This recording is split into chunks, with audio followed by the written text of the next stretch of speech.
nkigera muri Amerika ku kibuga cy'indege bahise bamfunga. Unyumvire kano kantu witonze ugatege amatwi. Regis ni umukinnyi wa filimi ngira ngo hano mu gihugu cy'u Rwanda arazwi kandi aranakunzwe n'abanyarwanda batari bakenya. Mu gihe rero yari yaragiye muri Amerika yahuye n'imbogamizi nyinshi cyane, ahura n'ingorane nyinshi cyane, ariko we yiyemerera yuko akigera muri Amerika bahise bamuta muri yombi kubera umusatsi yari afite, ukuntu yagaragaraga nk'igisambo, ukuntu yagaragaraga nyine bitewe n'ukuntu umuntu aba yibereyeho atabasha guhindura style ze, ibyo yaramenyereye mu Rwanda akaba ari byo ajyana mu mahanga. Bamurebye aravuga ati ariko ubundi iki ngiki si ikihebe, si kiba muri ya mitwe ya Al-Shabaab. Rero nibwo kugera ku kibuga cy'indege muri Amerika bahita babanza kumuta muri yombi, bamubaza icyo agiye gukorayo, bamubaza impamvu agiye muri Amerika. Rero babanje kumufunga akanya katari gakeya cyane, ubwo bamumajejemo umunsi muri gereza. Bo yavuze ko bamufunze amasaha makenya, ariko amakuru dufite avuga yuko bamufunze umunsi wose. Nyumvira kano kantu witonde. Nkigera muri Amerika ku kibuga cy'indege bahise bamfunga. Hamfunze iminota ifatika kabisa, ariko Regis avuga yuko bamufunze igihe kitari gitonya, bamufunze igihe gifatika kinini cyane. Urumva kigera kuri airport Amerika bahise bamwambika amapingu, bahita bajya kumufunga kugira ngo babanze bamenye uyu ni muntu ki, arajya he, aragenzwa n'iki hano muri Amerika, bitewe n'intambara ziri guhuza Israel na Iran ndetse Amerika nayo ikabizamo. Iki ngiki bahise bagifata bahita bagita muri yombi, baravuga se uyu muntu ni umutwe witwaje intwaro, ese uyu muntu wakorera hehe, ninde? Nabwo bamaze kugenzura ko ari umunyarwanda uje kurya isi hano muri Amerika cyangwa afite ibindi bimugenza atatangaje ubwe, barangije baramurekura, baramureka arigendera. Ariko urumva yuko babanje kumufunga bakamumaramo amaryo. Si ibyo gusa, yavuze ukuntu agiye ahura n'ibizazane byinshi mu kibuga cy'indege cyangwa no mu ndege, yagiye ahura n'ibyago byinshi. Akigera mu ndege yiyemereye yuko we yariye isume.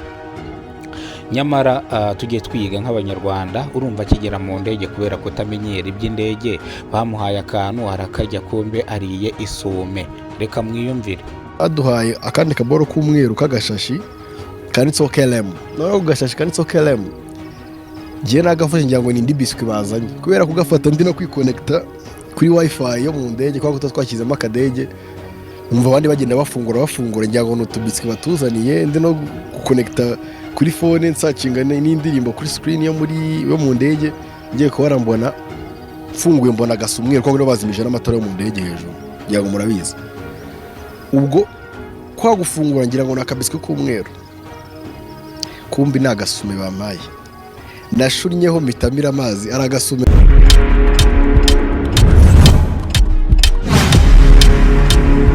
Nongeye kubasuhuza mwebwe mudahwema kudukurikira umunsi ku munsi. Nimba aribwo bwa mbere ugeze kubona umuyoboro, nyaboneka kora subscribe, ufungura inzogera uzajye umenya byinshi dukora. Uyu munsi tugiye gukubita tubangura, tugiye kuvuga kuri Regis mu gihe yafatiwe muri Amerika, arabanza arafungwa. Aya makuru twayamenye kera, ariko turavuga ngo nabanza we kubyivugira nibwo tuzatangaza, kubera ko akigera ku kibuga cy'indege bahise babanza kumuta muri yombi kugira ngo bamenye uyu muntu ni muntu ki, aragenda he, bitewe n'ukuntu Regis aba yimereye umusatsi we. Ngira ngo akenshi mubona ko Regis mugira ngo ni ikirara, niyo akina amafilimi mubona mugira ngo ni ikirara. Rero Regis imyitwarire yiwe yageze hanze ntabwo ajya yihindura, kandi n'ubwa mbere yari agiye muri Amerika, nibwo bwa mbere yari ahageze, yari akijabiriye, ubona nyine ari umuntu utazi aho biva niyo bijya, yajaraje. Ngira ngo mwagiye mubyumva ko ageze no mu ndege agatangira kurya amasume ayitiranya na biswi. Yivugira yuko ari narwo urugendo rwa mbere akoze yinjira mu ndege, bivuze ngo n'ubwa mbere yinjiye mu ndege, bivuze ngo rero yagiye ahura n'ibizazane byinshi. Ariko turibanda ku ngingo yo gufungwa. Uburyo ki yafunzwe igihe kingana gute, ubundi muri Amerika yaragiye gukora iki, ese bamufunga bigenze bite, ese ambasade y'u Rwanda iri muri Amerika bigizemo uruhare kugira ngo bamurekure, ese byagenze gute kugira ngo bamurekure? Ibyo nibyo tugiye kwinjiramo tukabirebera hamwe. Nimba rero ari bwo bwa mbere ugeze kubona umuyoboro, kora subscribe, ufungura inzogera uzajya umenya byinshi dukora. Regis rero yahagurutse hano mu gihugu cy'u Rwanda yerekera muri Amerika agiye gutembera nk'uko abyivugira, agiye gutaravuringa, agiye kureba uko bimeze, ariko ntago ariko bimeze. Avuye hano agiye muri Amerika bitewe na YouTube yiwe channel bambuye monetize. Yagiye nk'uko ba Rocky bagiye bajya muri Amerika bagiye gufunguza amacano yabo, ngira ngo Rocky mu minsi yashije ngira mwagiye mumubona muri Amerika mukagira ngo nibindi bimujyanye. Ni YouTube channel bari bamwambuye monetize, ajya muri Amerika rero ajya kubikurikirana icyicaro kiri cya YouTube babasha kubimukorera. Rero uyu Regis nawe yagize gutya agira ikibazo kuri channel yiwe, nayo bayambura monetize, nawe aza gufata amafaranga atari makinya, dore ko yagaragaje yuko yanagujije inguzanyo ya banki kugira ngo agere muri Amerika. Mu kugira rero channel yiwe nawe babanza kuyifunguraho, nawe yagiye arabikurikirana barayifunga. Niyo mpamvu yisubona ese ayaploadingaho ikiganiro uko byagiye bigenda, ibizazane yagiye ahurira nabyo. Rero yaragiye muri Amerika nayo ku bibazo bya YouTube channel yari yagize ikibazo, abandi mutaza kugira ngo ni ibindi. Aya makuru yari ibanga, yari ingenzi, ariko ni ngombwa ngo mbivuge kubera ko nawe yabivuzeho. YouTube rero yari yaragize ikibazo, yari yaragiye muri Amerika kureba uko bayifungura bakamusubiza monetize, agiye no gutembera nk'uko yabivugaga, ariko impamvu nyamukuru ari mujyanye no kugira ngo YouTube channel yiwe bayifungure. Ari no mpamvu yagiye hatazi agenda ayoboza. Yavuga ko afite icyongereza cyangwa azi icyongereza, ko icyongereza afite ntago kiba gihagije mwa bino bihugu byacu by'abaturanyi, ntago kiba gihagije rwose. Reka rero tuvuge ku ngingo yatumye afungwa. Avuga yuko ari ubwa mbere yarageze muri Amerika, yarahageze arajarajara abura hajya nahareka. Nibwo bahise bamufata bamufunga umunsi wose. Yavuze ko bamufunze amasaha atari make, bamufunze umunsi wose, baramukanyega bamugumisha mu gashu, bamubaza icyaje gukora, bamubaza ibyajemo, arasobanura. Babanza kwanga kubyizera kubera imigaragarire ye, ko agaragara nk'igisambo, umusatsi iki, ibyanwa. Ngira ngo Regis mumubona ntago ari kumusebya. Rero baba bamugumishije, bavuga se uyu muntu koko waje gutembera cyangwa aje kuneka, bitewe n'intambara iri kubera muri Israel ndetse n'Iran. Bivuze Israel na Iran, intambara ziri kuhabera ntago byatuma yinjira muri Amerika bataragusuzuma ngo bamenye icyo kugenza, bamenye umuntu ki uje gukora iki muri Amerika. Niyo mpamvu babaye bamubitse, baba bamubitseho akanya gatari gato, ariko yamaze umunsi wose muri gereza bamurekuye mu gitondo, ndetse bamukurikirana n'ingenza kugira ngo ibyo akora byose babe babikurikirana. Ubundi ukinjira muri Amerika bagomba kugushyiraho ingenza, bakamenya ugiye he, uragaruka ryari, uzataha ryari, bakamenya kira kitu waraye he, waryamye he, byagenze gute, umunsi wakoze ibikorwa bimeze bite, kugira ngo utagira ikibazo na kimwe uteza mu gihugu cy'abandi. Ugomba gukurikiranwa paka urenze cyangwa paka utashye. Ngira ngo abenshi murabizi mwagiye mukora ingendo zitandukanye, abantu mwagiye mujya mu ntara zigiye zitandukanye, ndavuga mu ntara z'ibihugu nk'Amerika, ukavuga ati ngiye mu ntara ya Amerika, ngiye mu yihe ntara. Baba bagomba kugukurikirana bakamenya iyo ntara wagiye gukoramo iki, byagenze gute. Rero ingingo nyamukuru twagiye tumubona ku mihanda ya gari ya moshi,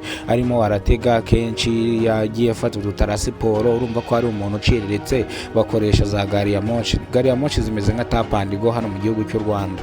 Gari ya moshi uragenda ukinjira, twari udufaranga duke. Uriya rero yategaga gari ya moshi agiye ku cyicaro cya YouTube kugira ngo afunguze YouTube yiwe channel yari yarazimye. Bivuze ngo nicyo ngicyo cyari kimujyanye muri Amerika, ariko urumva ko yagaragaraga byatumye bamufunga. Birangira gutyo rero, gusa kubw'amahirwe baza kumurekura mu gitondo akurikirana inshingano ze, cyangwa akomeza gukurikirana ibikorwa byiwe yaragiyemo. Ikindi kintu cyamugoye akigera mu ndege nuko yakinye isume, akarya isume ayitiranya na biswi. Uratekereza ati ni inzara yari yamwisha, ahubwo ni ubuturage bwinshi cyane n'ubunyacyaro. Yarangariye indege, avuga ko abazungu, yari yicaye hagati y'abazungu benshi, yabarangariye nawe atazi ibizungu arimo. Birangira ariye isume atabizi, kandi arya isume ishyushye. Amazi arayamira, nyine arayamira kabisa kugira ngo adaseba, ariko yari ashyushye my friend. Kugeza amagingo anga rero ari kuvuga ati ibintu nahuriye nabyo mu ndege nagahomera munwa. Buriya ngo akanyoni katagurutse nikamenye iyo bweze, namenye ahantu kure, ariko kugeza amagingo anga rwose byabaye ibindi. Urugendo nagize rwambereye rwiza, runambera na rubi. Ubu rero nkaba ngarutse mu gihugu cyacu cy'u Rwanda, nkaba nje kubaha show. Ni amagambo ya Regis nje kongera kubaha show, nje kongera kubahereza video umunsi ku munsi, bivuze ngo ubu ndagarutse. Ikibazo nari mfite naragikemuye, nimba ari ukuri gisi narazengurutse, bivuze ngo tugiye kubana gatanu kuri kandi. Regis rero mu mwitege ngo agarukanye udushya, ngo yakopiye ibintu byinshi, ngo niyo mpamvu aje kubyapurika inahangaha. N'amagambo ya Regis ntago turi buyatindeho, ibyo ngibyo byo nashaka kubabwira, ukuntu yafunzwe, ukuntu yagiye muri Amerika n'icyo yari agiye kuhakora. Ngira ngo abenshi ntabwo mwari muzi icyo Regis yari yaragiye gukora muri Amerika. Reka nongere mbahereze ikaze, nimba urwo rwambere ugeze kubona umuyoboro, kora subscribe, ufungura inzogera, uzajya umenya byinshi dukora. Njye banyita Kidasamura, urw'inkorwa tubakorerwa Kongoma, ndi umusesenguzi w'amakuru, nkaba n'umunyamakuru, bivuze ngo byose mbikora icyarimwe kuri Terenjyayo. Gusesengura amakuru ndayasesengura, ibyamamare n'ay'ibindi, n'ibitagenze neza ndaza nkabivuga no ku muyoboro wa Kidasamura TV Rwanda. Reka nongere kubashimira, mbahereze n'ikaze, amakuru muzajya muyakurikirana gatanu kuri kagenzi ka